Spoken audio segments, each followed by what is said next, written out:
All right, we are here for the second week in a row. Halftime hits brought to you by Broadway Sports.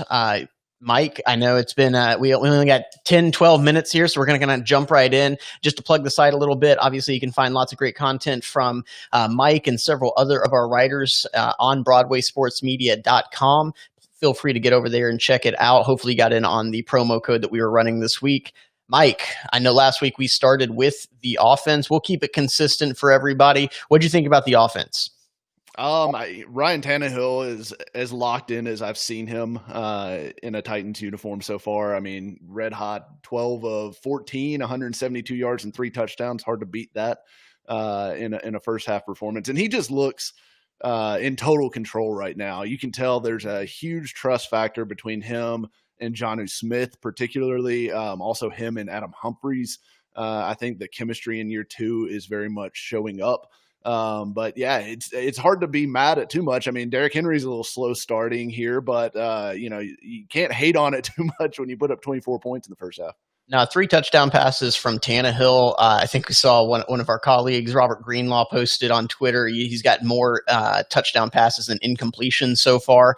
One thing, he's comfortable. On Monday night, he looked a little uncomfortable in the pocket. There were some small misses here or there. Today, even though he has the 1 sack that he's taken, he's just really comfortable in command of the offense. I tell you what, there were several big third down pickups that they got, and he seems to be. I mean, if I'm a coach and I'm kind of scouting Tannehill, he seems to look at Ferkser and Humphreys with regularity in those third and manageable downs. Corey Davis, Jonnu Smith, they've also had some key pickups there, but those are really his go-to targets, and that makes sense. They make their money across the middle. We talked about it for young quarterbacks. He's not a young guy, but it doesn't change as you get older. The easier throws are the ones that are across the middle and shorter. You can make those quick reads, and so big-time plays from Ferkser and Humphreys throughout that first half. Absolutely. And I thought the protection was very, very good, with the one exception of the sack. Obviously, I think Saffold may have gotten surprised by Chason coming there for some reason. It looked like he just kind of was late getting over and whiffed on him a little bit. So obviously that's not great. But otherwise, I mean, on the 14 pass attempts Tannehill's had, I don't think he's had pressure on but the one where he got sacked. So it's been a good first half for the offensive line from a pass protection standpoint too.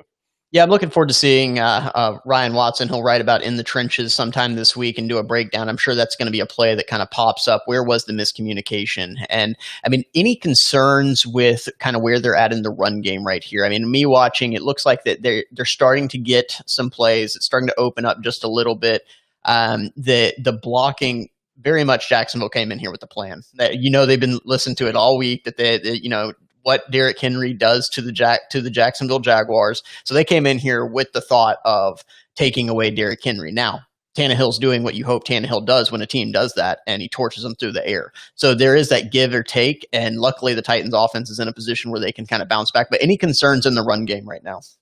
I agree with you that I think it's a lot of them, Jacksonville coming in intentionally looking to take away Henry and kind of not let him do what he's done to them so many times before. But honestly, and I kind of touched on this a little bit in the All 22 review this week on Broadway sportsmedia.com, that I think that's almost what the Titans would prefer teams to do. I think when you commit 8 to the box and you say we're going to take away Henry, I think that opens up that play action passing attack. We saw it in this half with Tannehill, and he's able to kind of shred you through the air once you get into that, especially in the middle of the field where you get that conflict between the linebackers stepping up to stop the run and then getting hit with those crossers over the middle. It's just really hard to defend once you start, over committing to the run like that. So it'll be interesting to see if there's any adjustments. But at this point, with a 24-10 halftime lead, I would fully expect them to go full into Henry, just leaning on him in the second half and try to grind this thing out. Yeah, and I see a question that pops in, is it less of a concern about Henry and more praise that Tannehill deserves? It's a balance. I mean, there's always this talk of whenever they signed Henry to the long-term deals, like, oh, well, he only benefited when Tannehill was in there. No, there's this symbiotic relationship between the pass game and the run game. And so it's both. Is there a concern? Yes, they're going to run the ball better to go where they want to as a team. But the fact that they can win games and not just close games, I mean, they are definitely the better team. And I also see a question in there about the 3 pre-snap penalty on offense, because we'll kind of dive into that. Outside of that they were kind of playing with fire a little bit at that point. The Titans had gotten a stop on defense. It was 14-7, and we got into a situation.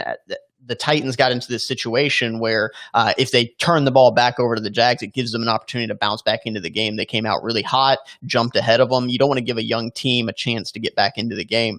So those 3 pre-snap penalties, especially with no crowd noise, pretty much unacceptable. I think any coach on the Titans would agree with that they just got to be able to clean that up. That's a good thing. They're up where they're at. They're up by 3 scores right now, and they did not play a perfect half. You had big plays. We'll talk about the defense here in just a moment, but that offense, hard to have too many complaints. And maybe all the talk in the offseason about Jonnu Smith having a coming out party this year is starting to come true. Yeah, I think Jonnu Smith was one of the most predictable breakout candidates in the NFL this year, and I think we're seeing why right here. I mean, Tannehill has absolute trust in him. That first touchdown pass really shows it. He's covered, but he puts the ball up high and away, lets Jonnu go make a play, and his tight end rewards him for it. So that's the thing that good offenses do. That's when you're really starting to have a trust between your quarterback and your tight end. It's beautiful to see. Well, and I'll talk about that first touchdown to Jonnu Smith real quick, and then we'll jump onto the defense. It was something with they ran that tight formation with the nasty splits. They're going to run their first 2 bunch routes to the inside to clear out. Jonnu's going to fake the out route. It was really running an angle route back to the inside. Really, the route was not there originally time. And this is how Tannehill's having a really good day, because it wasn't just a schemed play at that point. He had worked his way through his reads. The route had ended and put it in a position where his guy can go make a play. So let's shift over then to the defense. The Jags have been moving the ball, but they don't have too many points. What are your thoughts on the defense? It's kind of the run defense has been excellent. James Robinson has 17 yards at the half on 6 carries. They really haven't done anything to them on the ground. I think Chenault had one nice run, but besides that, it was nothing doing on the ground for Jacksonville. But Minshew is getting some stuff going through the air, 190 yards at halftime. I think we kind of expected to see some of this. You've got Butler, who was questionable, dealing with a quad injury this week. And then you've got a rookie in Chris Jackson playing a lot of snaps. You saw Kristian Fulton. He's playing a good number of snaps as well. And then Jonathan Joseph, who I don't think anyone really expected to rely on this heavily this early in the season, but is playing a lot. And he's actually, I think, playing pretty well. Joseph is. So I think you're a little concerned with the coverage, but overall they're making enough plays to get stops when they need them.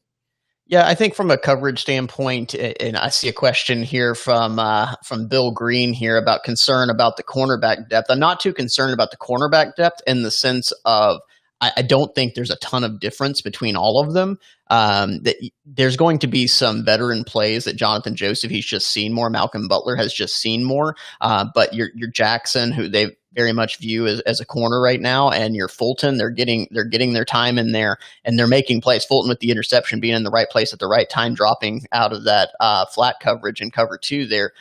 And that's exactly how you play it. It's textbook, and that's a basic coverage he's been playing since he started playing football. So that's one of those, being in the right place at the right time, doing your job, and the ball will come to you. I'm not too concerned about the depth, but they are missing their top corner. There's no doubt about that Adoree Jackson is their best corner. Now, the big play on the Jags' first touchdown drive, that's some really good self-scouting on the Jaguars, I think. I think what you saw is that Butler has been watching. They took one shot downfield last week. You saw him really jump on that first head fake to the outside on a double move, essentially from Chark. And so he jumped what he thought was going to be an out route.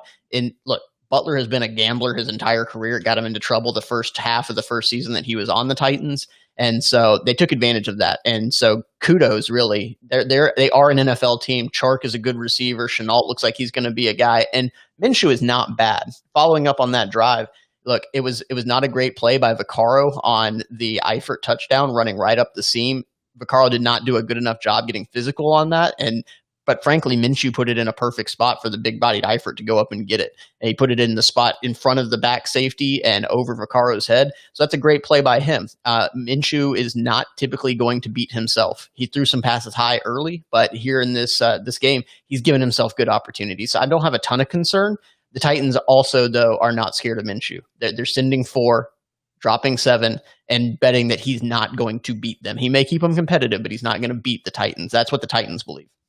Yeah, and I think from a coverage standpoint, the Butler, the long play to Chark, it really is a great play by Chark. I mean, he goes up and gets it. I mean, Butler got beat, but he did recover pretty well and was in the play at the end. And obviously, Jonathan Joseph coming back to help out as well. I mean, they very nearly got that ball out. So not terrible coverage, a really nice play. And then I thought the Eifert play was kind of more of the same.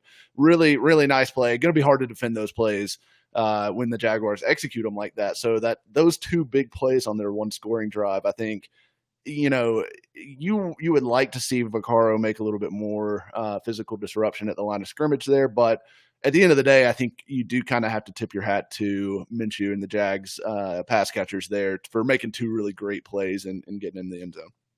Yeah, I think Minshew, but you and I both talked about it on our pods this week, is that Minshew, he's not going to beat himself, but he will hold on to that ball quite a long time. Saw it on a couple plays. He had that negative 20-yard sack play. And so I think that's probably what you're going to see mostly here. I think they're going to keep doing what they're doing. And hopefully on offense, I think you started to see the dam start to break. And so it's going to be more run game here. So as we finish up, thoughts on the second half?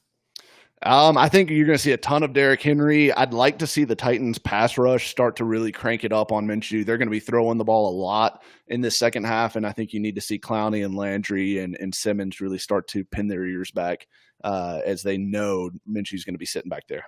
Yeah, I think you get one more score, and then they go into a mode where they're going to have to start throwing that ball around, and those pass rushers can really pin their ears back and go get them. So that's it for us this week. Thanks for tuning in to Halftime Hits here on Broadway Sports. Tune in after the game for the Sunday night roundtable, where we'll have some rapid reaction to this game. Thanks for tuning in. This is Mike Herndon at Mike Miracles on Twitter. I'm Johnathan Boren at JB on Broad on Twitter, and looking forward to the second half. Thanks, everybody.